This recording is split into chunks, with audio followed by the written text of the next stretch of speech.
Hi there everyone, Sydney Storm, balloon maker, eccentric entertainer, and today we are going to go ahead and twist ourselves something really super fun. A bear. A bear. To make a bear, we're going to go ahead and get some air in it just like that. We're going to go ahead and leave about 5 or 6 inches there on the end. Okay, let some air out of it so it's a little more pliable. That's why we do that, in case you did not know. We're going to go ahead and stretch that out. I like to move the air on down.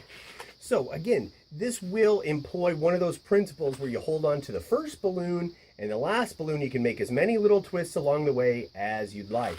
So what we're going to do is start this off, and unlike our monkey that we did in a related video that was the back of the head, this is going to be the little front face of it. We'll see in a second. So we've got the front face. That's about a 2-inch balloon bubble. And then we're going to go ahead and do about another 2-inch balloon bubble. We'll do about a 1-inch bubble right there. That's going to be an ear. This next one is about 2.5 inches. It could be 3 if you'd like. And that's the top of the head. This next one needs to match about the size of this one here. Because what you are going to have, these are going to be the ears.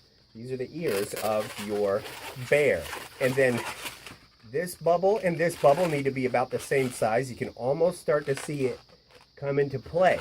So you have all of this. We're going to take this little connection point here and this connection point right here, and we're going to bring them together. Imagine the line, twist them both. We'll twist them both, and we get this situation. And it will lock and stay right in place just like this. But we're going to take it a step further. What we need to do is, with the ear, we got this connection point and this connection point. Don't be afraid. You grab this here, and because it's pliable, these balloons are made for twisting, you pull that out, and you can see that there's enough room to be able to take this and connect them together. How you do that is you can grab that, pull that out away from the balloon, and twist it maybe away from yourself. 1, 2, 3, and 4 for good measure. We can rearrange that ear, and that's our first ear. We do the exact same thing. This connection point to this connection point. Pull it straight out. Twist it 1, 2, 3, and 3 is fine. It could be 4. And many people may stop right there, and that could be a bear's face. But to get it a little bit more cute, let's try this. I like to take this part, open that up just a little bit, and just push that right through. There you go. I like to turn the ears. And if you tweak the balloon just enough, you can make it look even more cute or professional just by, sculpting it a little bit.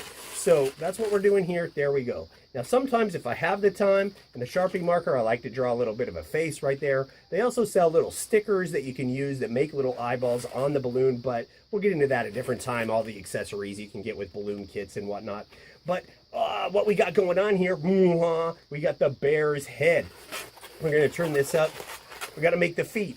You got a giant J or U shape right there. We're going to leave about a 1 to 2 inch neck on the balloon. And again, imagine a line right there. We'll twist them both. 1, 2, 3.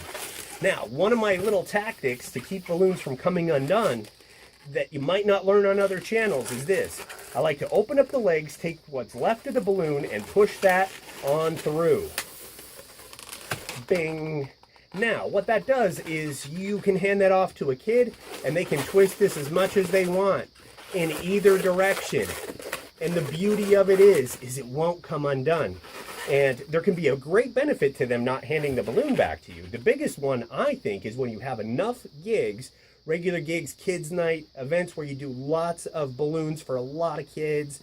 One of them is going to have a cold. And you don't want the kid that has the cold or the flu to do this.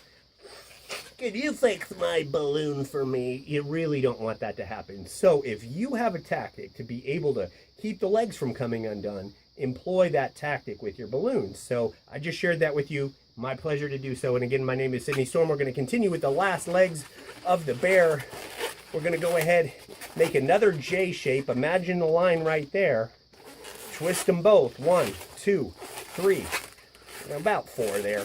And we still got the tail. We're going to push this right through.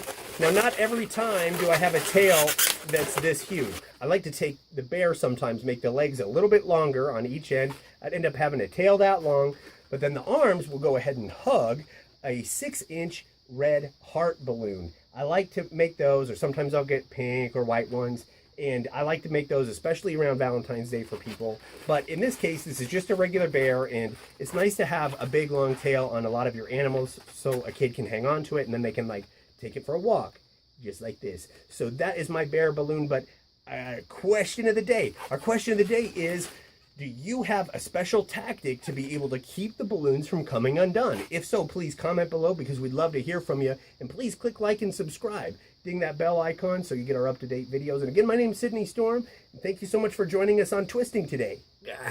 Hold one of those 6-inch inflatable, sell those little 6-inch, they